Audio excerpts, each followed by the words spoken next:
જ્યારે ઘરમાં કોઈ શાક ના હોય ત્યારે આપણને એવો પ્રશ્ન થાય કે આજે શું બનાવું.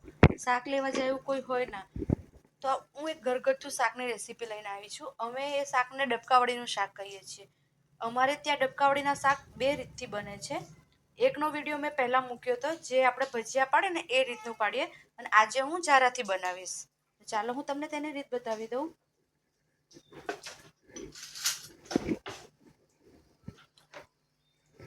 સૌથી પહેલાં મેં આમાં બે પડી જેટલું તેલ લીધું છે. હવે મેં તેમાં ઝીણી સમારેલી ડુંગળી એડ કરું છું.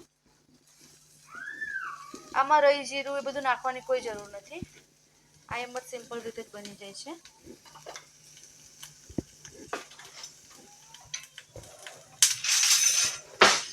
ઘરમાં કોઈ શાક ના હોય જલ્દીથી આ શાક બની જાય છે, અને કશું જોઈતું પણ નથી. આની અંદર ખાલી લસણ, ડુંગળી અને વેસણ, બસ. આના સિવાય કંઈ જોઈતું નથી. ટામેટું હોય તો એડ કરો, ના હોય તો પણ ચાલે. અને આ શાકમાં ટામેટું ના હોય ને તો સારું લાગે, મતલબ નાખવાની જરૂર નથી. હું તો નથી એડ કરતી. તમારે નાખવું હોય તો તમે એડ કરી શકો છો. હવે આપણે તેમાં થોડું લસણ એડ કરી લઈએ. અહીંયા મેં 7 થી 8 જેટલી કળી લસણની લઈ અને તેને ઝીણું વાટી લીધું છે. તેને આપણે એડ કરી લઈએ.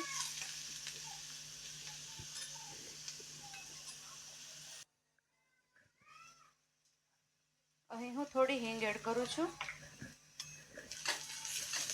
સરસ હલાવી લઉં.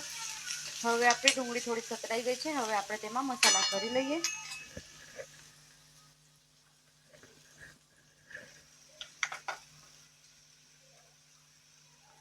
અમે લોકો થોડું સ્પાઇસી ખાઈએ છીએ, એટલે મારા મરચાંનું પ્રમાણ થોડું વધારે હોય છે. તમારે જરૂર હોય તે પ્રમાણે તમે મરચું એડ કરી શકો છો.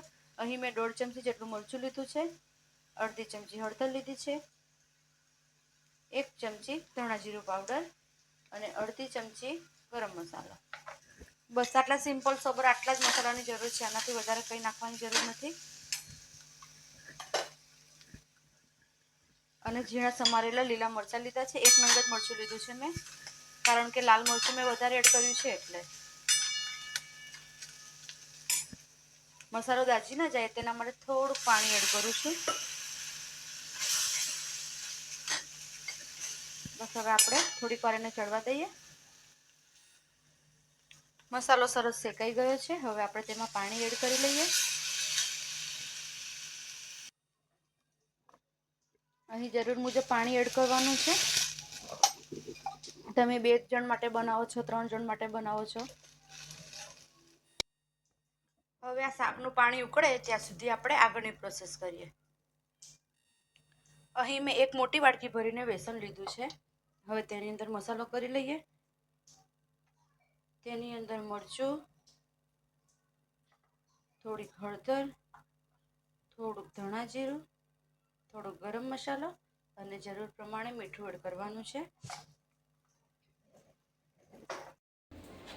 અહીં જરૂર મુજબ પાણી લઈને આપણે એકદમ કડક એવો લોટ સેવ માટેનો તૈયાર કરી લઈએ. જો ડબકા પાડવા હોય ને, ડબકા મીન્સ કે ભજીયા ટાઈપ આપણે નાના નાના ડબકા પાડીએ ને તો થોડો ઢીલો રાખવાનો છે. અને જો જારાથી આપણે પાડવું હોય તો થોડોક કઠણ રાખવાનું છે, જેથી કરીને સેવ સરસ પડે.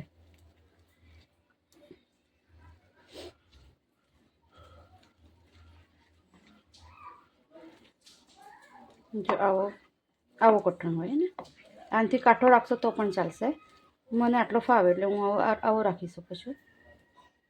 તમને જેવો ફાવે તેવો તમે રાખવાનો.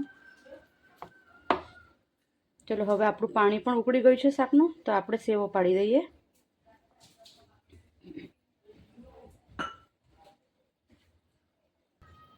જો શાકનો રસો સરસ મજાનો એવો ઉકળી રહ્યો છે.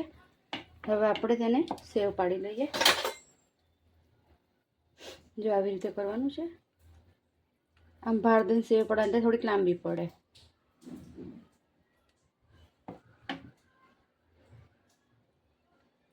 આવી રીતે આપણે બધી સેવ પાડી લઈએ.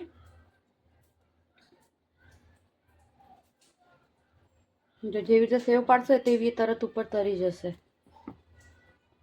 અને એકબીજામાં ચોટશે પણ નહીં. ઢીલો લોટ હશે ને તો મજા નહીં આવે. આવો કાઠા લોટથી કરશો ને તો સરસ સેવ પડશે.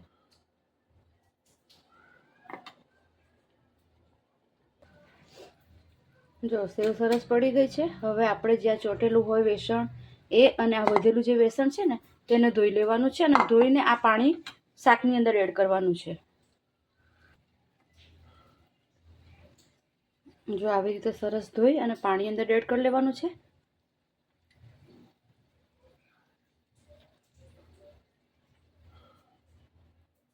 આવી રીતે કરવાથી શાકનો રસો થોડો ઘટ્ટ થશે. એટલે આવું કરવાનું ભૂલતા ના. એમને તમે કરશો ને તો તમારો રસો એકદમ પતલો હશે તો તમને મજા નહીં આવે.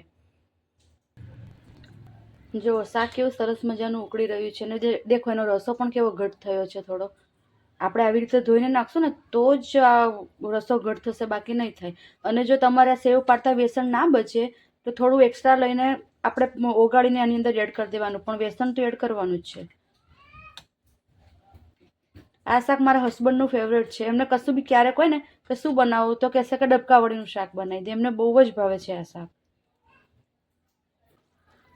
શાક સરસ ચડી ગયું છે. હવે આપણે શાકની અંદર ધણા એડ કરી લઈએ. મને શાકની અંદર ધણા એડ કરવા બહુ જ ગમે છે. મને ધણા વગર શાક ખાવા બનાવું ને, શાક બનાવું કે ગમે તે કોઈ બી જાતનું શાક રસાવાળું કોરું, પણ ધણા એડ ના કરું ને તો મને આમ કંઈક અધૂરું હોય ને એવું લાગે. એટલે મને હરેક આઈટમમાં ધણા તો હોય જ છે અને મને ધણા નાખવા બહુ ગમે છે. આ શાકને તમે ભાખરી જોડે કાં તો ભાત જોડે ખાઈ શકો છો. ભાત જોડે પણ આ શાક બહુ જ સરસ લાગે છે. મને ભાત જોડે ભાવે છે આ શાક. તમે પણ ટ્રાય કરજો અને કેવું બન્યું એ મને કહેજો. અને મારી ચેનલને સબસ્ક્રાઈબ ના કરી હોય તો કરી લેજો. Thank you for watching. જો શાક સરસ આપણું ચડી ગયું છે ને એકદમ મસ્ત. પેલી સેવ આપણે તૈયાર સેવવાળું બનાવીને એના કરતાં તો આ શાક બહુ જ મસ્ત લાગે છે. અને બિલકુલ ખર્ચા વગર, ઘરમાં કશું ના હોય ને તો ખાલી બેસન પડ્યું હોય તો આપણે બનાવી શકીએ છીએ આ શાક. ખર્ચા વગરનું શાક છે આ. તમે લોકો નોટિસ તો કર્યું હશે કે મેં મીઠું એડ નથી કર્યું. હું ભૂલી ગઈ હતી, મને હમણાં યાદ આવ્યું કે મેં મીઠું તો નાખ્યું જ નથી. તો હું હવે એડ કરું છું. ક્યારેક આવું થઈ જાય છે ને. આજે મારે પણ આવું થયું.